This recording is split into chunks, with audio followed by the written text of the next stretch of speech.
We all know the routine. It's Sunday night. The world feels like a dumpster fire.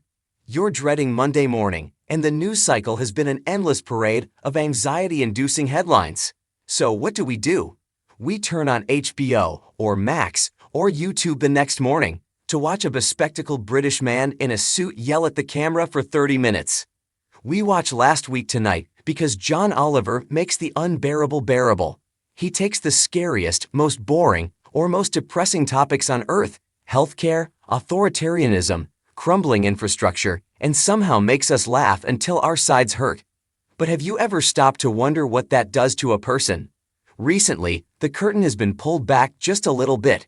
Through various interviews, podcast appearances, and moments of unscripted candor, a truth has emerged that is as unexpected as it is heartbreaking.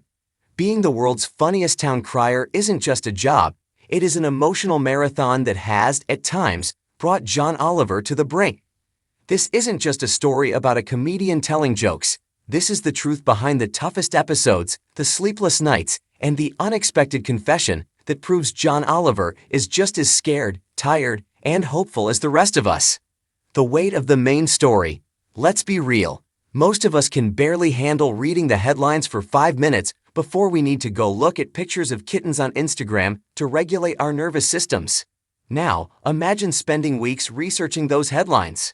John Oliver has admitted that the process of building the show's signature, main story segments is a grueling, often soul-crushing endeavor.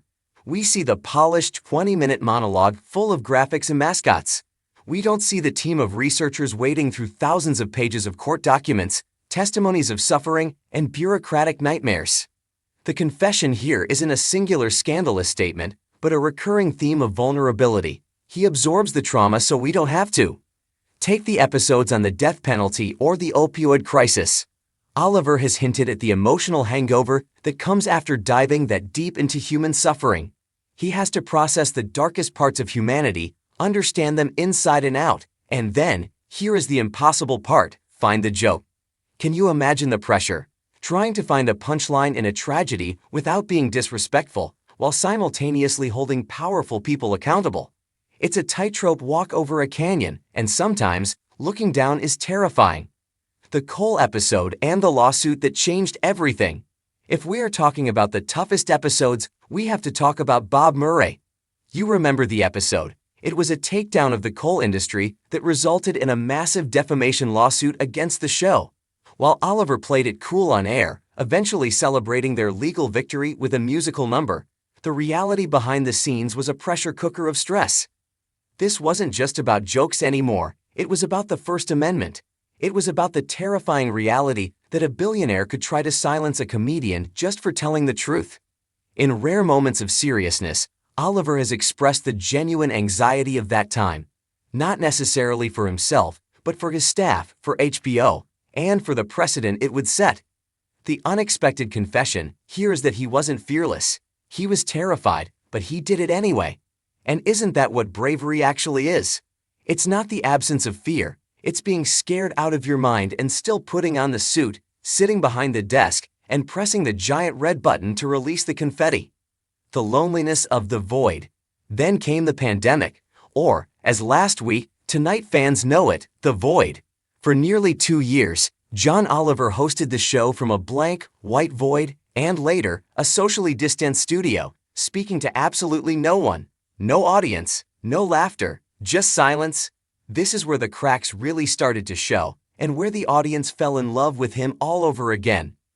Comedy relies on energy. It relies on the feedback loop of an audience. Without it, Oliver described the experience as shouting into an abyss. He confessed to feeling the same isolation, the same existential dread, and the same "is this even working?" anxiety that we all felt in our own jobs and lives. Watching him during that era was like watching a friend try to keep it together over Zoom. We saw the fatigue in his eyes. We heard the slightly more manic edge to his delivery. He wasn't hiding the struggle, he was broadcasting it. He became a mirror for our own collective breakdown. He showed us that it's okay to not be okay, even when you're on TV.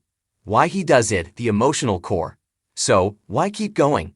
Why subject yourself to lawsuits, hate mail, sleepless nights, and the depressing reality of the news cycle? Because John Oliver is, at his core, a believer.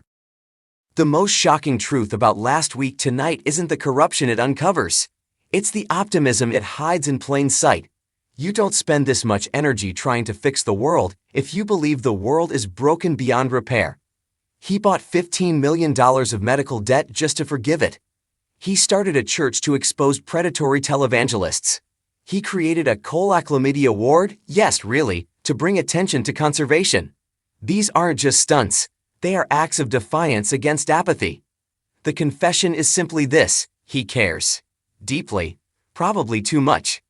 In a media landscape filled with robotic news anchors and cynical pundits who treat politics like a game, John Oliver treats it like people's lives are at stake, because they are. He gets angry. His voice cracks. He slams his hand on the desk. He isn't performing outrage, he is feeling it. The relatable hero we need.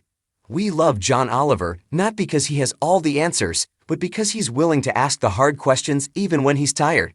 He is the friend who stays up late with you to help you figure out your taxes. He is the guy who points out the spinach in your teeth because he wants you to look your best. He is the person who admits, "I don't know what to do, but we have to do something." His toughest episodes, the ones about war, famine, and injustice, are the ones that cost him the most emotionally. But they are also the ones that yield the highest return for us, the viewers. They make us feel seen. They make us feel less crazy. They make us feel like, maybe, just maybe, if a British comedian can fight a coal baron and win, we can handle our own battles too. The takeaway.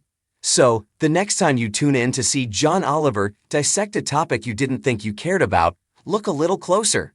Look past the mascots and the graphics. See the human being who is taking on the weight of the world's ugliest truths, filtering them through a brilliant mind and a compassionate heart, and serving them back to us with a side of joy. It's not just a TV show.